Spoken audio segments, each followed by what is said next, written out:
أثناء رحلة آني في الخروج للنهار والوصول للتجلي الإلهي. دخل الروستاو اللي هي العالم النجمي، وبدأ إن هو يعدي من ليفل أو من مرتبة أو من بوابة سماوية لبوابة سماوية تانية جوه العالم النجمي. وقلنا إن إحنا إن شاء الله هنتعرف عليها كمان بقى من الجوانب الفلكية في اللقاءات الجاية بتاعتنا. كل مجموعة نجمية بتعبر عن ليفل معين في الروستا، وكل مجموعة نجمية الطاقة بتاعتها ايه وهكذا من الجانب بتاع الفلك. فهو عدى من المجموعات النجمية اللي موجودة عنده، ولما وصل لآخر مجموعة نجمية طبعا كان كل مجموعة بيحرسها حارس وحاجب ومنادي، وكان بيبدأ ان هو يعرفهم بنفسه ويعرفهم بالطاقات بتاعته علشان يفتحوا له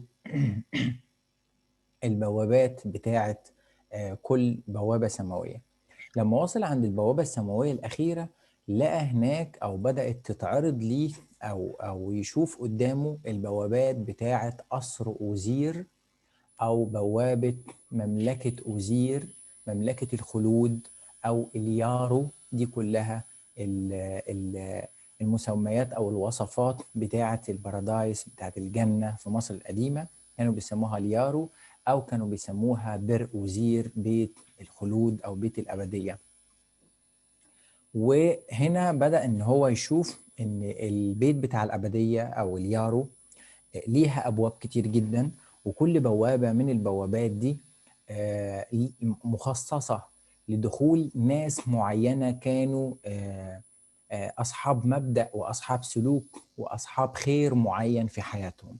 زي ما احنا دلوقتي كده برضو عندنا في الديانات الإسلامي، مسيحي ويهودي وغيرها، بيتكلم أو الأنبياء بلغونا بأن الجنة لها أبواب، والأبواب دي لها مسميات، والمسميات دي بيدخل منها من الأبواب دي الناس اللي كانوا عاشوا حياتهم وكانت سلوكياتهم مطابقة أو تخص البوابات دي. فأول بوابة عندنا في البوابات اللي آني شافها هي البوابة الأولى اللي قدامنا دي. وكل بوابة هنا عليها صورة بتوصف صفات وسلوكيات الإنسان اللي مصرح ليه إن هو يدخل من البوابة دي. الإنسان بتاع كل بوابة الصفات بتاعته مرسومة على شكل كائن إلهي على البوابة بتاعته.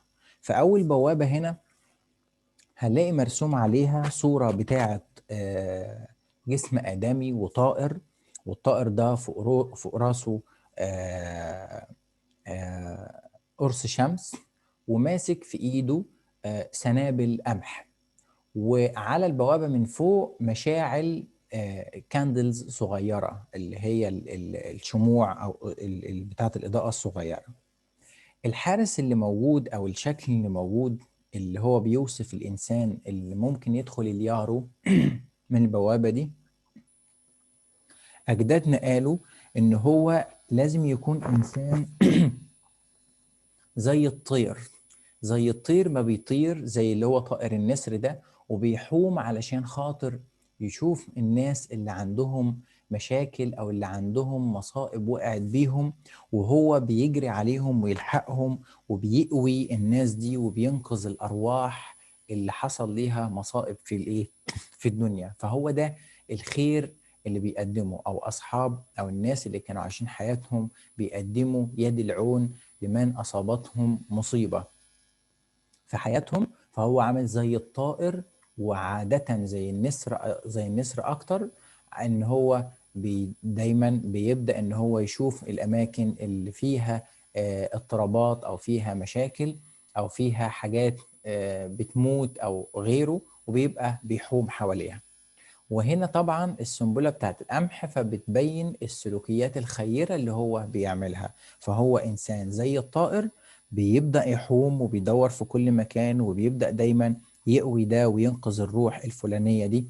وهنا الإنقاذ بتاعت الأرواح لكل أنواع الكائنات الحية على اختلاف شكلها، سواء كانت بني آدم أو سواء كانت حيوانات أو طيور أو غيرها.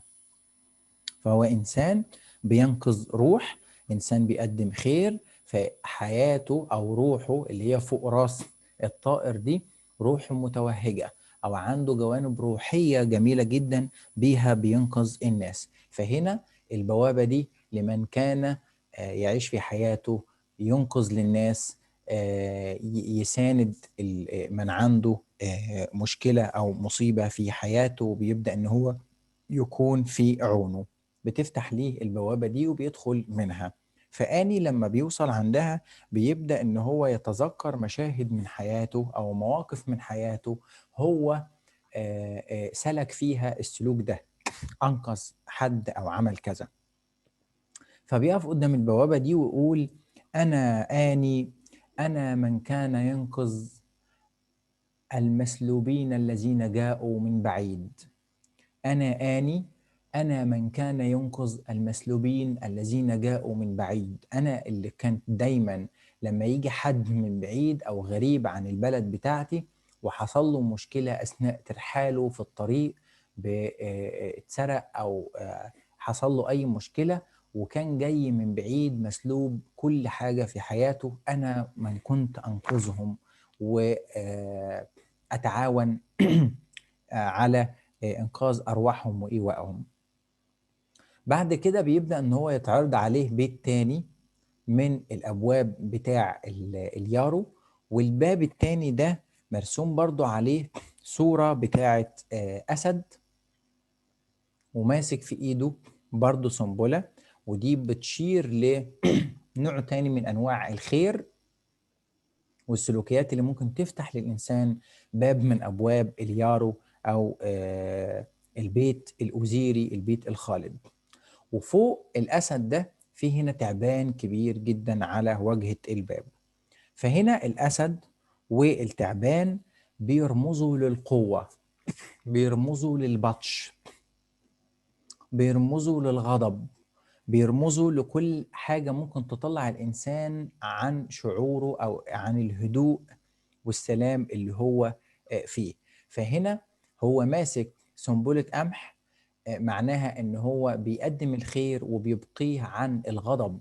فهنا البوابة دي خاصة بالناس اللي دايما بتقزم الغيظ بتاعها جواها، الناس اللي ما بتستخدمش الشر في حياتها على الرغم ان هو بيبقى اختيار سهل جدا جدا ليهم. فهو باب لمن استطاع أن يتحكم في انفعالاته، يتحكم في غيظه، يتحكم في ثورته، في غضبه. فكل من روض غضبه في حياته وكان بيحكم دايما عقله وبيكظم غيظه، فبيبقى له بوابة جميلة بيدخل فيها اليارو. وهنا آني بيقول: أنا آني من كان يعرف البشر ويقدم لهم الخير. أنا آني اللي كان عارف الناس وعارف قد إيه هم بيبقى فيهم صفات سلبية وبيبقى فيهم سلوكيات أو بيسلكوا السلوكيات تخرج الإنسان عن مشاعره وتخليه يغضب، ومع ذلك كان يقدم لهم الخير. يعني كان دايما على الرغم من معرفتي للناس وطبائعهم وان هم كتير جدا ما بيخلوا الانسان يخرج غضبه، الا ان انا كنت ببقي دايما ان انا اصدر ليهم الخير في المعامله عن ان انا اطلع غضبي عليهم. فانا اني من كان يعرف البشر ويقدم لهم الخير. بتتعرض بعد كده عليه بوابه تانية من بوابات الجنه، ودي بوابه قاعد فيها انسان ماسك سنبله من القمح، وفوق البوابة في العين بتاعة الأوجات اللي هي العين بتاعة حورس اليمين والشمال اللي هي بتاعة الرؤية الكاملة والبصيرة، وفي النص علامة الشن اللي هي بتاعة الأبدية بتاعة الخلود، وتحتها فيه موجة مية وإناء صغير اسمه النو، كوباية صغيرة كده فيها مية. وده الباب بتاع الناس اللي كثيرا جدا في حياتهم ما كانوا بيشتغلوا على التأمل، يعني عندهم بصيرة وعندهم رؤية، عشان كده في عين الايه الأوجات، عندهم علم وعندهم بصيرة وعندهم تأمل، ودائما ما كانوا بعلمهم وببصارتهم اللي بيوصلوا ليه من علوم كانوا بيستخدموه في طهارة النفس وطهارة الروح وطهارة الجسد. عشان كده في موجة مية وإناء اللي هو النوء الصغير ده. فتركوا في الدنيا ميراث حميد للآخرين، فأصبح ليهم ذكر حسن وسلوكيات حسنة الناس بيدعوا لهم وبيثنوا عليهم بسبب طهارة الجوانب الروحية وطهارة الجوانب النفسية والجوانب الجسدية عندهم. فالباب ده بيدخل منه الناس المطهرين اللي طول حياتهم سلكوا مسلك الطهارة النفسية والطهارة الجسدية، وسلكوا كل الأفعال اللي تخليهم أصحاب سيرة حسنة وكويسة ما بين الناس. فده باب الأطهار أو المطهرين. الباب اللي من الباب ده آني بيقف عنده وبيقول: أنا آني الذي كان طاهرا ومرضيا للإله. أنا آني اللي كان طاهر القلب، يعني اللي هو وعب إمئيب، قلبه طاهر، وعب إمسيشن وطاهر زي زهرة اللوتس، ووعب با بيطهر الروح بتاعته. وهو كل حاجة الطهارة دايما كان بيحرص دايما عليها، وكل أفعاله كمان وسلوكياته مرضية للإله الخالق. فبيقف عند الباب ده ويقول كده. بعدها في باب تاني براس بقرة وماسكة في ايديها برضو سنبلة قمح، والبوابة من فوق فيها الحيات بتاعت الكبرى اللي هي الواجت. والواجت هنا إشارة للحراسة وللحماية، والبقرة هنا إشارة لوفرة الرحمة ووفرة التعاطف ووفرة السلوكيات بتاعة التضامن ما بينك وما بين الناس. فالباب ده بتاع جابرين الخواطر بتاع المظلومين والمنكسرين، باب اللي كانوا دايما بيجبروا بقلوب الناس المنكسرة والمتعبة. فهنا الباب ده اللي كان عن اللي بيدخل منه الناس اللي عندها طاقة وقدرة بتاعت حماية، وعندهم طاقة محبة بيجبروا بيها خواطر الناس. فآني بيقول عنها: أنا آني الذي كان يدمر أعداء القلوب المنكسرة بحكمته. أنا آني اللي كان بيدمر اللي بيظلموا وبيكسروا قلوب الناس. أنا كنت بدمر أي حد أو بعادي أي حد من المتجبرين اللي كانوا بيكسروا بقلوب الناس بالحكمة بتاعتي. فهو من جابري الخواطر، فيقدر يدخل كمان اليارو من الباب ده. الباب اللي بعده اللي هو على شكل فرس النهر، وماسك في ايده السيف، وحاطط رجليه اللي قدام وساند السيف على علامة تحت اسمها الساعة. تمام. والبوابة فوق عليها مشاعل بتاعت نار اسمها رخت، وفيها كمان عمود لوتس في النص علامة اسمها وجا. فرس النهر ده والسيف بيشيروا للقوة والحرب والدفاع عن الايه، عن الحق. القوة والحرب والدفاع عن الايه، الحق. وكلمة صا بتأكد الايه، المدلول ان هو بيحمي، ولكن بيحمي بقوة السلاح. فكلمة صا معناها حماية، ولكن حماية باستخدام القوة بتاعة السلاح، مش حماية لطيفة مثلا زي بتاعة حتحور وهكذا. وعندنا مشاعل النار نفس النظام، بتأكد الفكرة ان الحماية دي يلزمها قوة بطش كبيرة جدا بالسيف والنار. وبيحموا ايه بقى؟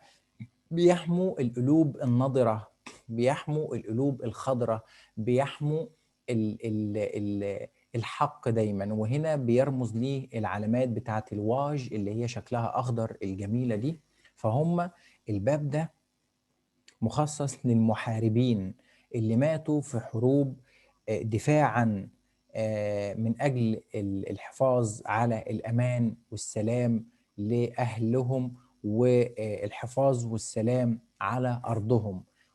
فهنا الباب ده مخصص لمن كان في الجهاد علشان يحقق الأمان لنفسه ولأهله، ويحقق الحماية والأمان كمان لأرضه. فليهم باب مخصص ليهم من أبواب اليارو بيدخلوا منها.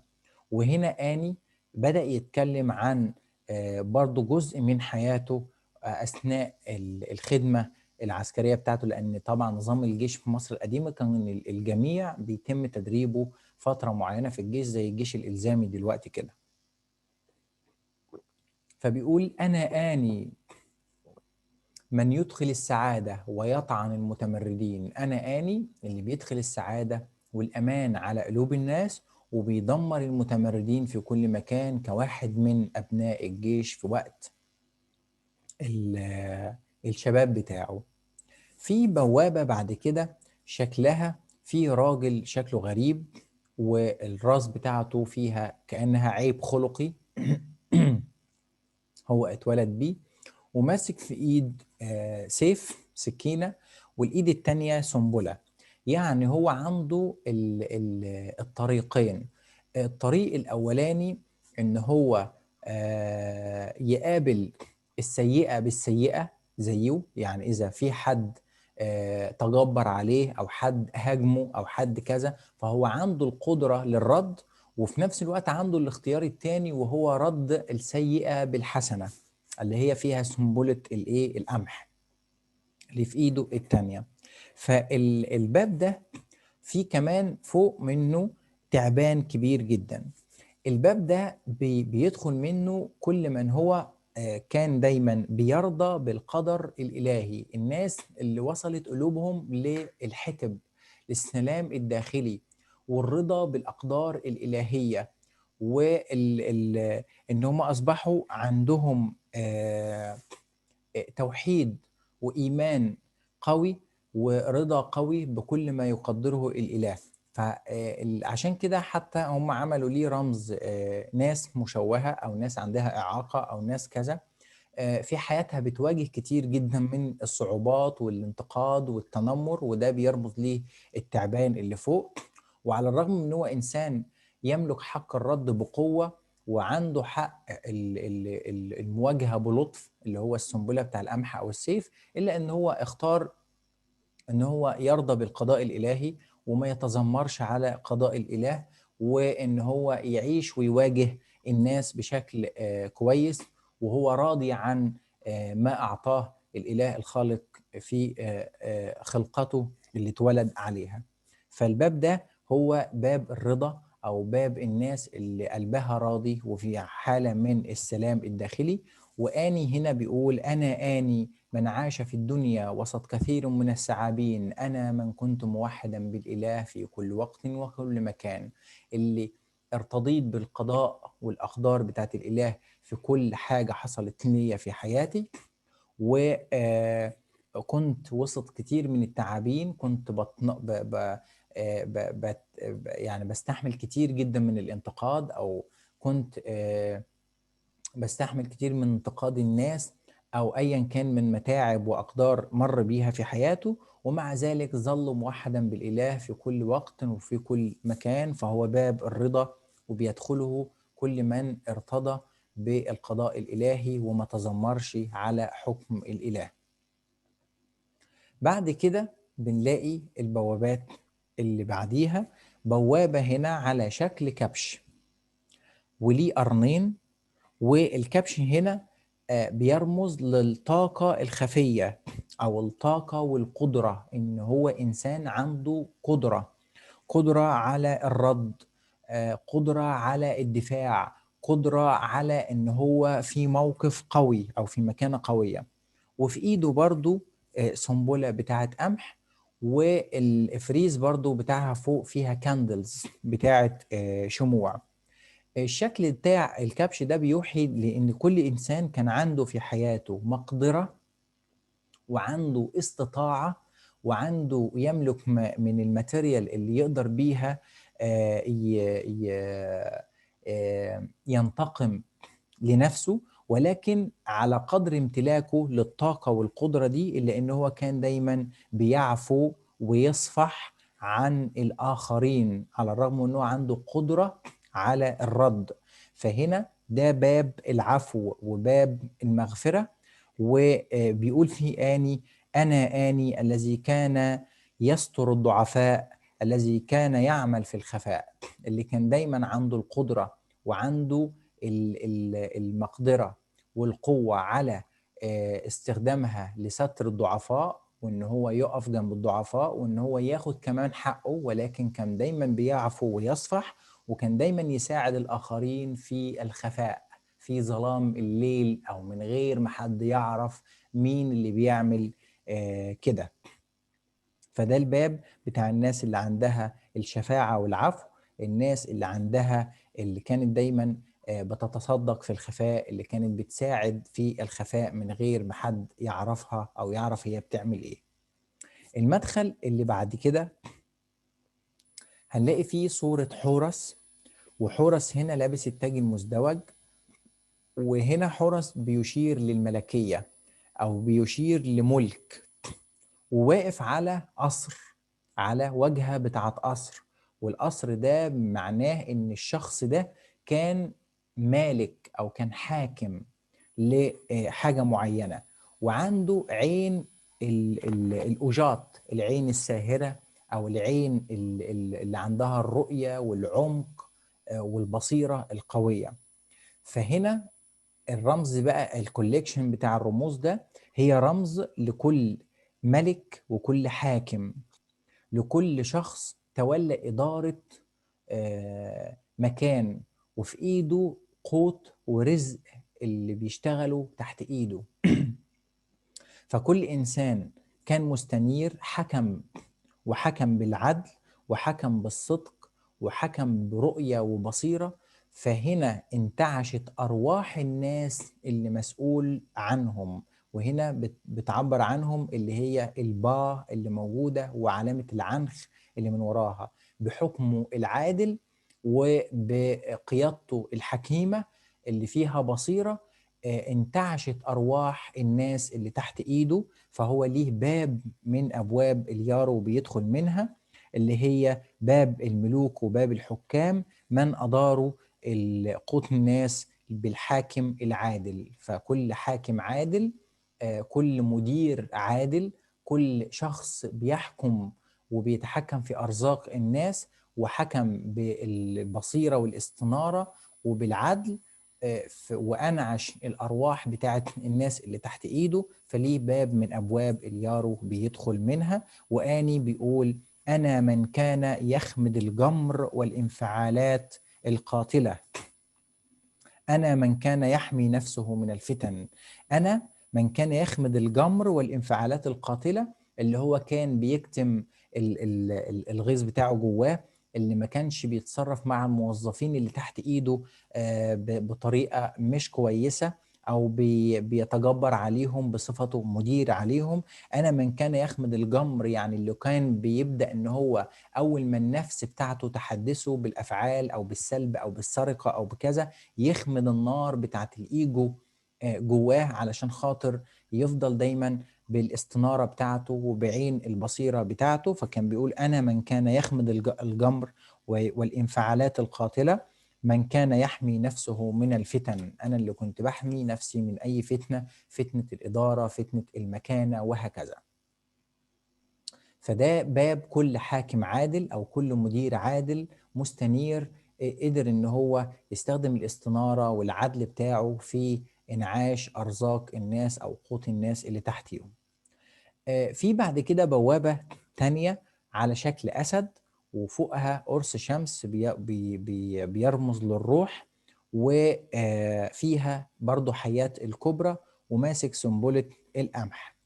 وهنا ال ال ال الأسد بيشير للقوة، الواج برضو بتشير للقوة، ودي هنا القوة بتاعت الإيمان عند الإنسان، قوة الإيمان أو قوة الروح أو قوة الورع عند الإنسان، القوة بتاعة التوجيه الإرشاد الإلهي اللي تخلي الروح عندها قوة إيمان كبيرة جدا. فهنا باب الإيمان وباب الورع، الناس اللي كانت في حياتها مؤمنة. وآني بيقول أنا آني راضي القلب من ستر المتعبين. أنا آني اللي قلبي كان راضي وواصل لدرجة كبيرة جدا من الإيمان والورع، وكان كمان بيساعد الناس اللي تعبانة في حياتها، بيقدم ليهم الإرشاد الروحي علشان يدخل على قلوبهم السكينة والرضا. فهنا المساعدة بتاعت المتعبين منه إن هو كان بيكون spiritual guide ليهم في حياتهم عشان يزود الإيمان بداخلهم. آخر بوابة هنا على شكل كبش، وماسك في إيده برضو القمح، وفي تعبانين فوق، وده والكبش ده لابس التاج بتاع العاطف، تاج الأزير. وده باب العدل والحق، كل إنسان حقق في حياته العدل والحق. وآني بيقول عنده أنا آني عالي الصوت الذي يوقظ الضمير صاحب المهابة. أنا اللي كان صوتي دايما بينطق بالحق، أنا اللي صوتي عالي بالحق والعدل، أنا اللي كنت بصوتي وبعدلي بوقظ ضمائر الإنسان، وكان ليا مهابة بسبب اتباعي للحق والعدل في حياتي. فده باب الصدق، باب العدل والحق. فكل إنسان صادق وعادل في حياته وعنده ضمير في حياته